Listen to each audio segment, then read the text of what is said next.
And today I'm doing Zentangles because I love them.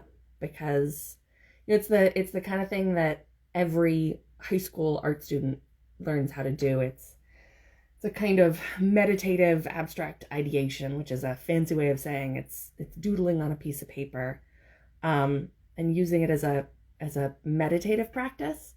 So I'm just gonna go ahead and get started because one of the great things about Zentangles is that it's not a thing. Like, it's just you make it up as you go, which is terrifying. Like, if it's your first time ever doing a Zentangle, that's a little terrifying, but the more you get used to it, the easier it is to just let go and make marks on a piece of paper.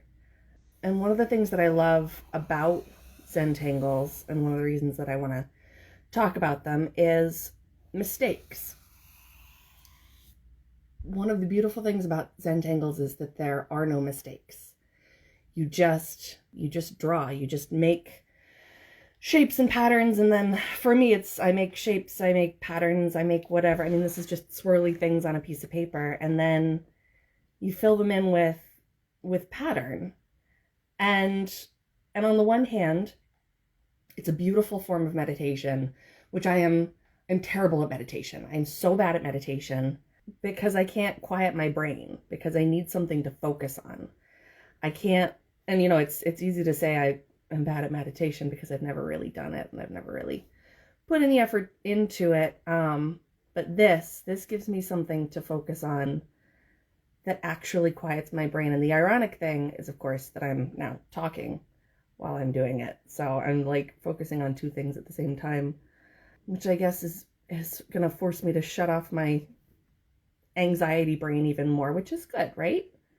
So anyway, I want to talk about mistakes, because in Zentangles, there's really no such thing as mistakes. And one of the things I always encourage people to do is to use something you can't erase, because you don't want to get caught up in thinking, oh my God, am I about to make a mistake? And oh my God, am I going to have to erase this? And you also kind of don't want to give yourself the freedom to erase something, because you never know if it's actually a mistake until further down the line. And that's definitely a metaphor for life. I mean, you never know in the moment, you never know when things are happening, what they're going to mean for you down the line. Certainly there have been lots of things in my life that I started out thinking, oh my God, what am I doing? What just happened? And it's taught me something, or it's become something. And the same is true in art.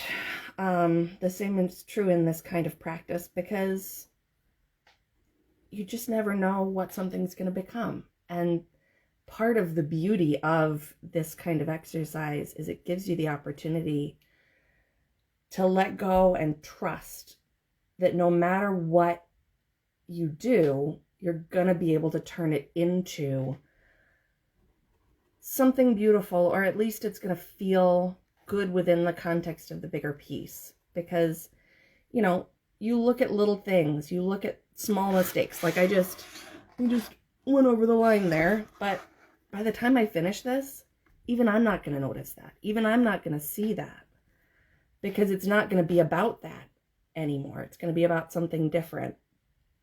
And as of right now, I don't want to abandon this piece because I've just gone over the line, because I don't know what it's going to look like. And what a missed opportunity that would be, to give up on things before you've even given them a chance.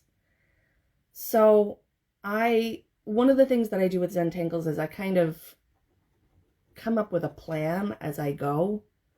One of the phrases that I like to use is, a lot of these exercises are prescribed freedom, because it's freedom with some rules. It's freedom with guidelines for how to get started.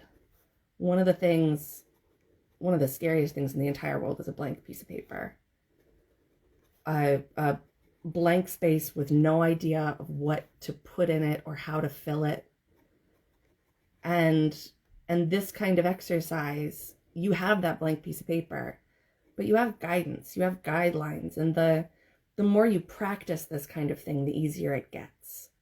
The more Zentangles and the more pages of your sketchbooks you fill up, the easier it gets to know that it's going to be okay. And you can trust your hand as it's moving and not try to control the process too much.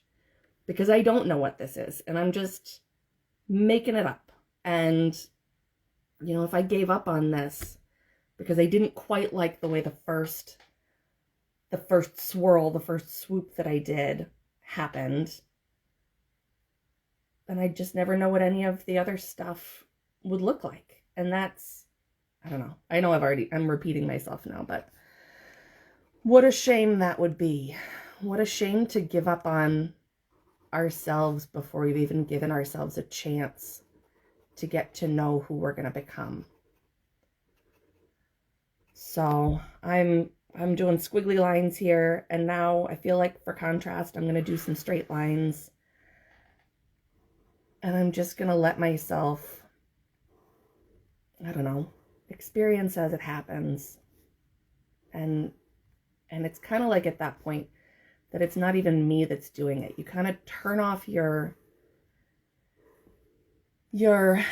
self-critical brain and just let it become something. Let the thing on the piece of paper become something, because then it's not about me. It's not about me. It's not about, am I good or am I bad? It's not about, have I made the right decisions? It's just, it's a thing that exists in the world. And I don't have to judge it, but I do get to feel good because it was my hand that made it possible. Oh, these things kind of look like bricks now. And now I'm wondering, like, is it like swirly lines against concrete bricks? That's one of the things that I love about art and being an artist, is that, you know, we as people who look at art, we read all kinds of stuff into what we assume the artist was trying to say. But I think in a lot of cases, modern artists in general, we're just kind of figuring it out as we go. And certainly for my work, a lot of it, I don't know what it is until it's done. And I can tell you, oh yeah, I planned that thing. But it's not so much about, in reality, it's not so much about planning. It's about being open to the possibilities and being ready to see them when they happen. That, I think, is the most valuable thing that I have, beyond what I call my magical empathy, which helps me to understand people, where they're coming from and what they're feeling and how they're feeling and what they wish for before they've even really realized it themselves. So that's my number one superpower. But my number two superpower is definitely being able to keep my eyes open so that I can see when something magical happens. I think we all have this to an extent, but certainly it's one of those things that it's a muscle that you can exercise and grow. And definitely I think Zentangles is a great opportunity to practice that. Especially Zentangles with a Sharpie or some kind of non-erasable thing where you don't get the luxury of being able to second guess yourself. You just have to make a mark and run with it. You just have to put it down on paper and trust that in the end, it's going to be a thing. And honestly, if it's not, if you get to the end and you do hate it, you can turn it into something. You could cut it up and turn it into a collage piece. You can paint on it. You can do anything. Or you could turn to the next page in your sketchbook and nobody's ever going to see it again. That's one of the things that I tell myself every time I sit down to do a brand therapy exercise, is the creative ones in particular. Nobody's going to sit and page through my sketchbook and think, oh, that's really good work. Oh, what a masterpiece of a sketchbook. Because people don't do that. It's, first off, this is my sketchbook, and I can I can let it be whatever I want it to be, or nothing. It doesn't have to be anything. I can get to the end of this and use it as kindling if I want. Like, that's just because I like fire. But and the release of it is also fun. But nobody's ever going to look at this and judge you. Nobody's ever going to see the things that you do in brand therapy and think, oh my God, what's wrong with that person? Oh my God, they've made the wrong decisions. Oh, what a mistake. It's not a thing. These are the things that we do for ourselves. These are the things, I don't know, these are the things that if we don't do them for ourselves and we do them for other people, then we don't really do them fully. The whole point is prescribed freedom. The whole point is to get over the barriers of fear, knowing that you have the parameters within which to express yourself creatively,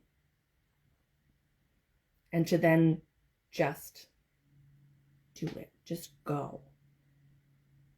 Because it's going to be okay. It's always going to be okay. And I think I'm going to finish up this Zentangle, but I want to leave you with that last phrase, that it's going to be okay. Don't be afraid to use a Sharpie. Don't be afraid to make big choices in your life. Don't be afraid to take a deep breath and make the first mark, because it's not going to be a mistake. It's going to be something that takes you to that next step. And if you don't risk that first step, if you don't risk making a mistake and get started, then you'll just stay standing still. So if you have the time, go off and do a Zentangle. It's literally just patterns and lines, and it can be whatever you want it to be. I hope you all have a beautiful day, and I will see you again next time.